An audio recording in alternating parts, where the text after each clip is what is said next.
The cold marble bit through the thin fabric of her uniform, a chill that had nothing to do with the autumn air. Lena knelt, her fingers tracing the sharp, carved edges of the Gothic script on the headstone. The scent of damp earth and fallen linden leaves was thick around her, a perfume of memory and decay. Her work was done for the day. The other stones in this quiet, wealthy section of the Charlottenburg Cemetery gleamed with her labor. But this one was different. This was not work. This was a debt. A single tear escaped, hot against her cool skin, and she wiped it away with the back of her wrist. She carefully arranged the bouquet she'd brought, a burst of pliard, crimson and white roses against the severe gray granite, red for the blood he shed, white for the peace he had given her. She didn't know the man buried here. Not really. She only knew his name, Konrad von Hessler, and the impossible kindness he had shown a terrified, lost young woman 5 years ago on a rain-slicked street off the Kurfürstendamm. A kindness that had cost him his life. The memory was always sharp, a shard of glass in her mind, the alley, the glint of a knife, her own strangled scream, and then him, an older man in a fine loden coat, stepping out of the shadows, not with fear, but with an authority that seemed to bend the air around him. He had spoken in a low, calm voice, and the confrontation was over before it began. He had walked her all the way to her tiny apartment, ensuring she was safe, never once asking for a thing in return. 2 days later, his face was in the newspapers. A victim of a syndicate power struggle. She had found his final resting place and had been coming here ever since, a silent guardian to the memory of the only person who had shown her grace in this sprawling, indifferent city. Another sob caught in her throat. She pressed her forehead to the cold stone, letting the grief wash over her. That's when she felt it, a change in the atmosphere, a sudden drop in pressure, as if a storm front had rolled in without a sound. The birds in the nearby trees went silent. Slowly, she lifted her head. She didn't turn. Her eyes focused on a reflection in the polished surface of the marble. A figure stood behind her, tall and utterly still. He was a silhouette of impossible wealth and danger. The reflection showed the perfect cut of a charcoal gray suit, a fabric so fine it seemed to drink the light. She forced herself to breathe, to turn. Her gaze started at his shoes, impeccably polished black leather that cost more than her rent for a year. They made no sound on the soft grass. Her eyes traveled up the flawless line of his trousers, past a long, dark overcoat that fell to his knees. His hands were at his sides, one gloved in black leather, the other bare, long, elegant fingers.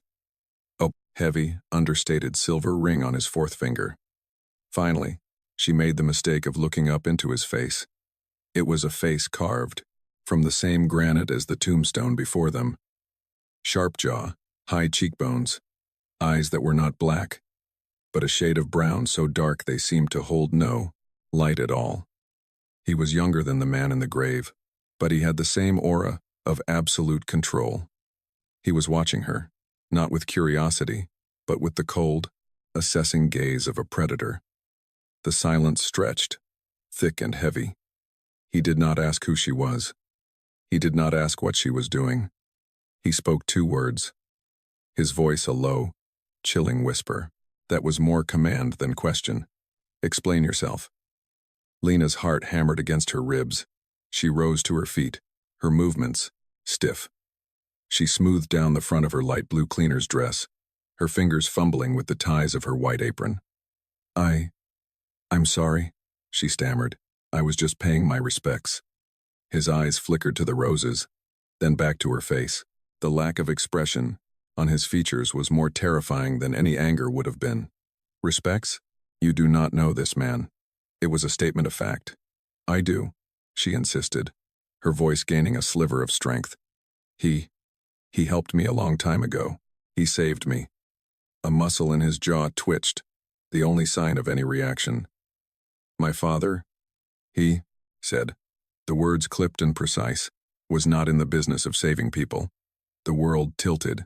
His father, this cold, lethal man, was the son of the kind stranger who had walked her home. It didn't seem possible.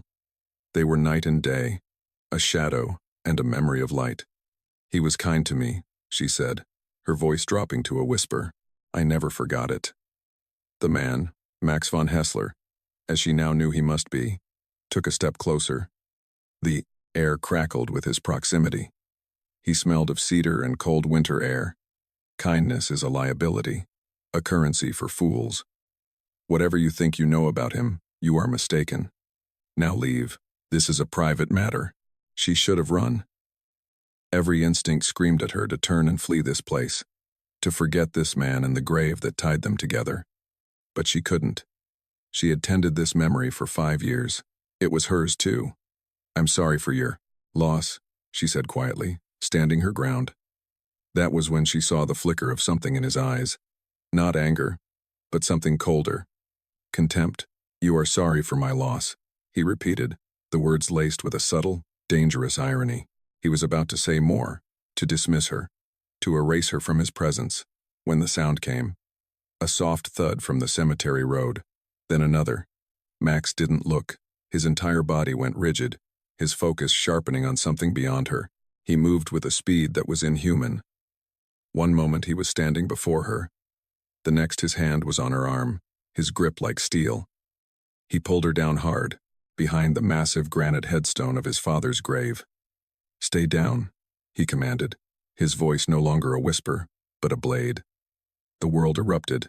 The distinct, terrifying crack of gunshots split the sacred silence of the cemetery. Dirt and stone chips exploded from the monument just inches above her head. Lena cried out, pressing herself against the cold earth. Max's body covered hers, a shield of tailored wool and solid muscle. The weight of him was absolute, pinning her to the ground, his scent filling her senses. She could feel the steady, controlled beat of his heart against her back. He was not afraid. He was alive. He shifted, pulling a sleek black pistol from inside his coat. The movement was fluid, economical. He peered around the edge of the stone, and the world fell into a terrifying rhythm. The crack of incoming fire, the deeper, more authoritative boom of his own weapon answering. It was a language he was born speaking. Lena squeezed her eyes shut, her mind reeling. The kind man's son, a world of violence she had only ever read about in headlines, was now pressing her into the dirt, the smell of gunpowder stinging her nostrils. The shooting stopped as abruptly as it began. The squeal of tires faded into the distance. The silence that followed was heavier, more profound than before. It was filled with the scent of cordite and the echo of death. Max did not move for a long moment. He remained over her, his breathing even, his body a tense line of coiled energy. Then, slowly, he pushed himself up. He looked down at her, his face an unreadable mask. There was a thin scratch on his cheekbone, beating with a single drop of blood. You saw their faces, he stated. It wasn't a question. She could only nod, her throat too tight to speak. He extended a hand to her. It was the one that had held the gun, the bare one. She hesitated for only a second before taking it. His skin was warm, his grip firm as he pulled her to her feet. His men were appearing now, ghosts in black suits emerging from behind other tombstones, their movements silent and coordinated. They secured the area with a chilling efficiency, their faces blank. Max did not release her hand. His dark eyes scanned her from head to toe, checking for injury. You are a liability, he said, his voice flat. A loose thread. He turned to one of his men. Clean this up. Then he looked back at her, his grip tightening slightly on her hand. You're coming with me. It was not a request. It was a verdict. Her life as a quiet, invisible cleaner was over. That was the moment everything changed.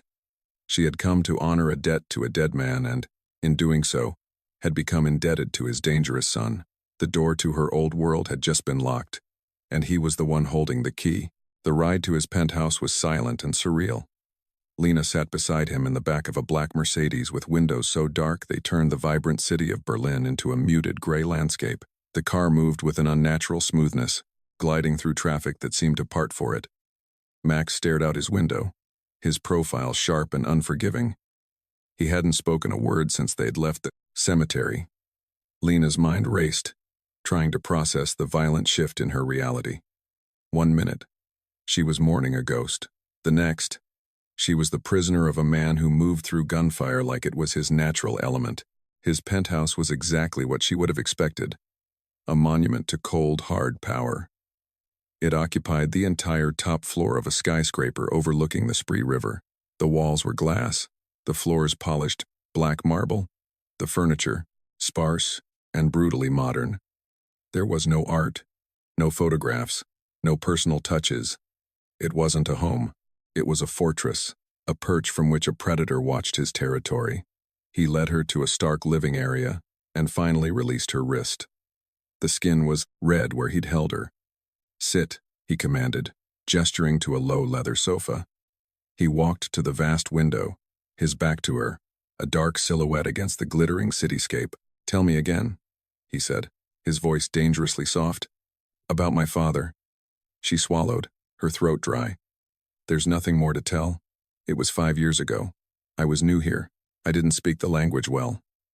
I got lost. 2 men cornered me in an alley. Your father..." He stopped them. "He walked me home. He walked you home," Max repeated, the words dripping with disbelief. He turned around, his eyes boring into her. "My father did not take walks. He did not intervene in street crime. He built an empire that fed on the weakness of men like those who cornered you. What you describe is not the man I knew. I don't know what to tell you," she whispered, her hands clenched in her lap. "I only know what he did for me." Max's gaze was relentless. He was searching for a lie, an angle, a weakness he could exploit. "Who sent you? Was it my uncle? Are you a reporter? A police informant?" "I'm a cleaner," she said, a spark of defiance in her voice.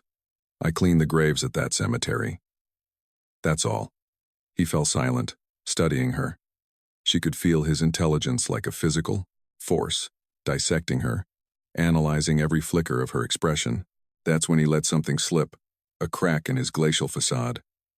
"My father's only act of kindness was a betrayal," he said, his voice low and laced with a bitterness so profound it seemed to poison the air. "He trusted his brother, my uncle. He brought him into the heart of the family, and that trust cost my mother her life. She was taken from us because of who he was, because of a weakness he mistook for loyalty. He never saved anyone. He only created victims." His wound was suddenly laid bare. The one vulnerability he carried. It was not his father's death that haunted him, but his mother's. A woman he failed to protect, a loss directly tied to the very man Lena remembered as a savior. Her story of a gentle stranger was an insult to the brutal reality of his own past. A phone buzzed, and one of his lieutenants, a man with a scar bisecting his eyebrow, entered the room and spoke to Max in a low, urgent tone. Max's expression hardened, if that was even possible. He listened, then gave a curt nod. The lieutenant glanced at Lena, his eyes cold and dismissive, before exiting. "The men who attacked us were from the Bauer Syndicate," Max said, his attention back on her. "My uncle's operation. They saw you. They now know a woman was with me at the grave. They will not stop until they find you." The danger she was in crystallized.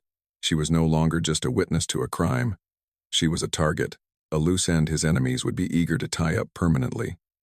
Her quiet, anonymous life was gone, burned away in a handful of seconds by a burst of gunfire.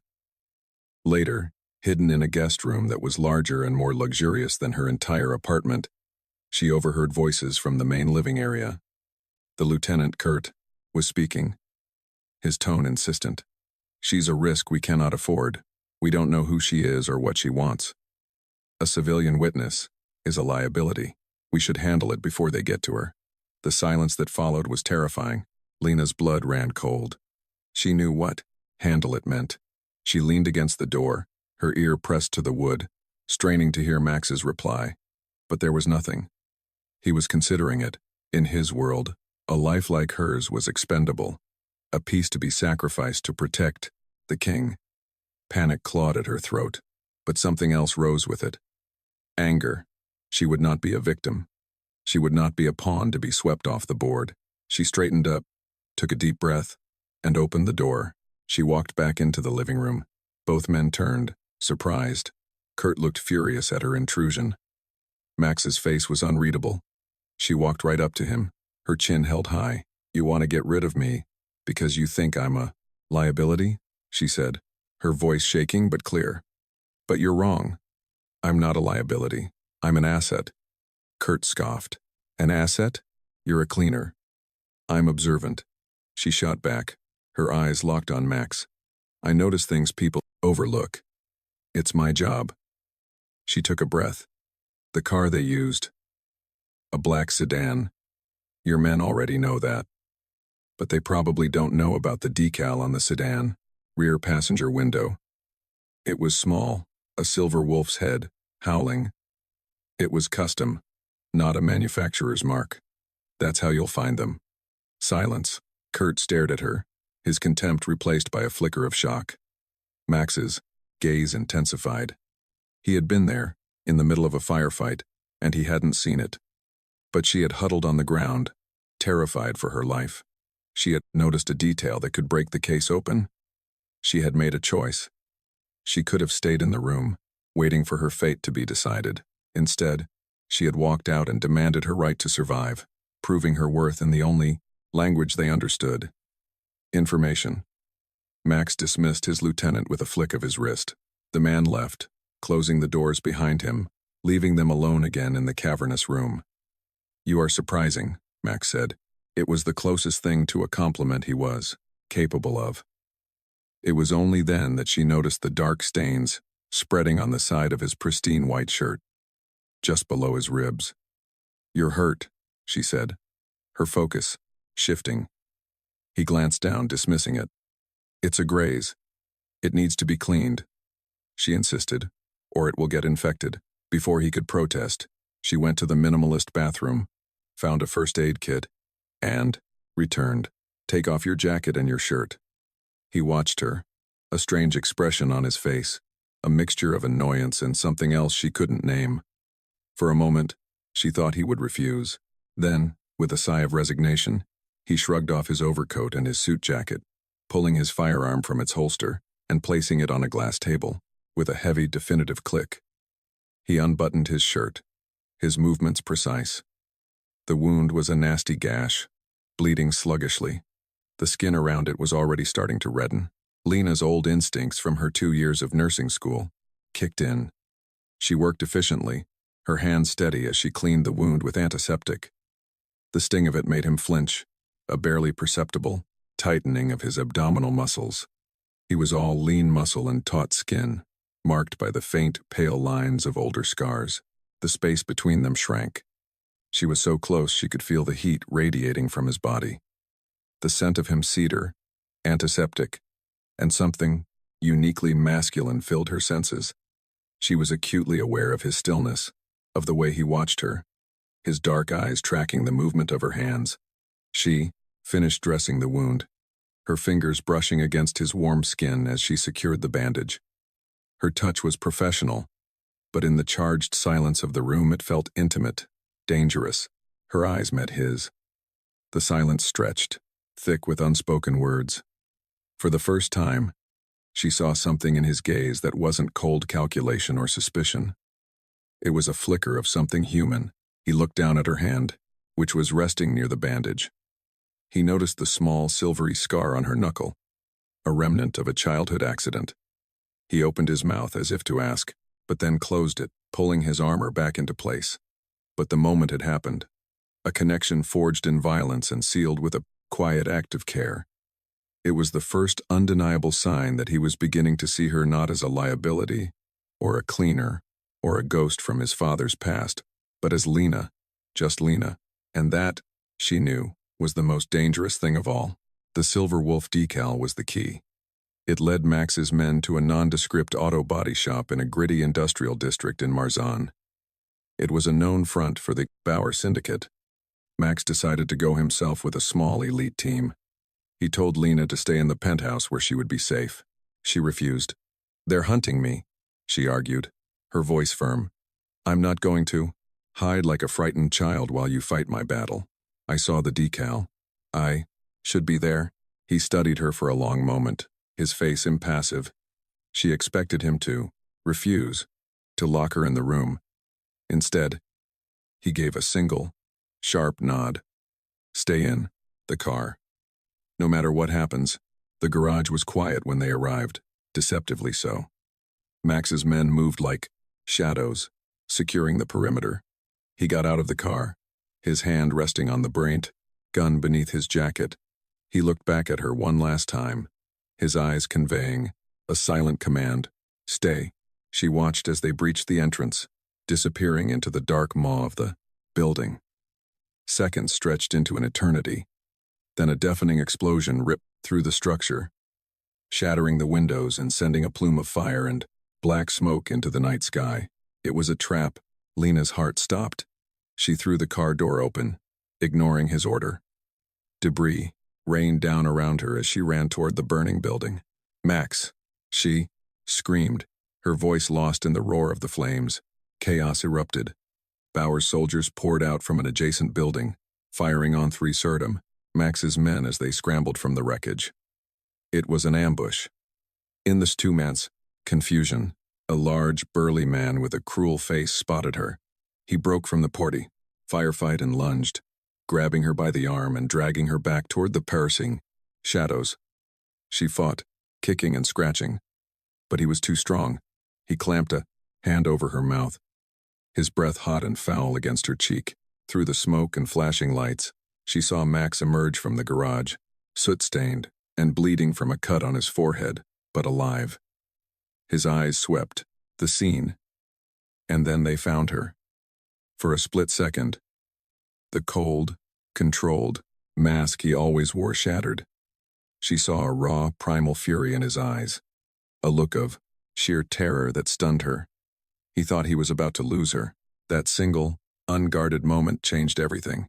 He moved. He was no longer a tactician. He was a force of nature. He cut a path through the firefight with a singular, terrifying purpose. Her. The men between them fell with surgical precision. He reached her captor, and the fight was brutally short. A flash of steel, a choked cry, and she was free. The man crumpled to the ground. Max grabbed her, pulling her against his chest. His arms were like steel bands round her, holding her so tightly she could barely breathe. His heart hammered against her, a wild, frantic rhythm. He wasn't checking her for injuries with detached concern. He was clinging to her, his breath ragged against her hair. It was the most raw, unguarded emotion she had ever seen from him. His men were winning the fight, the ambush turning against the Bauers. Aftermath. They found one of the attackers still alive, pinned under a collapsed beam. It was the man who had grabbed her. He was begging for his life. His words, a desperate, gurgling plea. Max stood over him, his face dark with a cold rage, his gun in his hand. He was going to execute him. Lena looked at the man's terrified face, and she felt no pity, only the ghost of the man's foul breath on her skin, the memory of his bruising grip. She saw a daunt length of twisted rebar lying on the ground nearby. She bent down, picked it up, its weight heavy and real in her hand. She walked to Max and held it out to him. Her own hand was perfectly steady. He saw my face, she said, her voice quiet and clear in the sudden lull. He knows I can identify them. Max looked from the rebar to her face. He saw no fear, no hesitation. He saw a choice. She was no longer an innocent civilian dragged into his world. She was an active participant. She had crossed a moral line she could never uncross, choosing survival, his survival, their survival over the principles of her old universe, life. He didn't take the rebar. He didn't need it. But he understood the gesture. He gave a slight nod, a silent acknowledgement of her allegiance, before turning back to the business at hand. Back in the sterile silence of the penthouse, the adrenaline began to fade, leaving a heavy exhaustion in its wake. Max stood at the window, staring out at the river of lights that was Berlin at night. He had showered, and the cut on his forehead was now a stark red line against his pale skin. Lena stood a few feet behind him, wrapping her arms around herself. The silence between them was not empty. It was filled with the echoes of the explosion, the memory of his panic, the weight of her choice. You should have been afraid, he said finally, his voice low, not turning to. Look at her. I am, she answered, her voice just as quiet. But not of you, not anymore. That made him turn. His dark eyes were intense, searching hers. That is your mistake, he said, the words a low growl. Everyone should be afraid of me. She shook her head, a small, sad gesture. I saw your father save a stranger. I think there is more to your bloodline than violence. He moved then, closing the distance between them in 2 silent strides. He stood, before her. So close she had to tilt her head back to meet his gaze. My world destroys everything it touches, he confessed, the words torn from him, rough and raw. It was a warning, but it sounded like a confession of his deepest fear. It destroyed my mother. It will destroy you, maybe, she whispered, not backing down. Or maybe I'm not as fragile as you. Think, the tension between them was a living thing, a magnetic pull that was impossible to resist. He was going to kiss her. She knew it. She saw the decision in his eyes, the slight parting of his lips, but before he could, his phone chimed with a specific, urgent notification. He glanced at it, and the moment was broken. The coldness slammed back into place. He turned away, his jaw tight. What is it? She asked. He didn't answer. He simply turned the screen toward her. It was a news alert from a major media outlet. The headline read, Von Hessler, Ayers foreign, mistress à police informant. Below it was a grainy, long-lens photo of her standing beside Max at his father's grave. His uncle had made his move. He hadn't just put a target on her back for his soldiers. He had put one on her for the entire world. Her name wasn't in the press article, but her face was. Her anonymity, her past, her entire former life incinerated in a single act of public warfare. She was no longer Lena, the cleaner. She was now, and forever, the woman belonging to Max von Hessler, and his enemies were coming for her.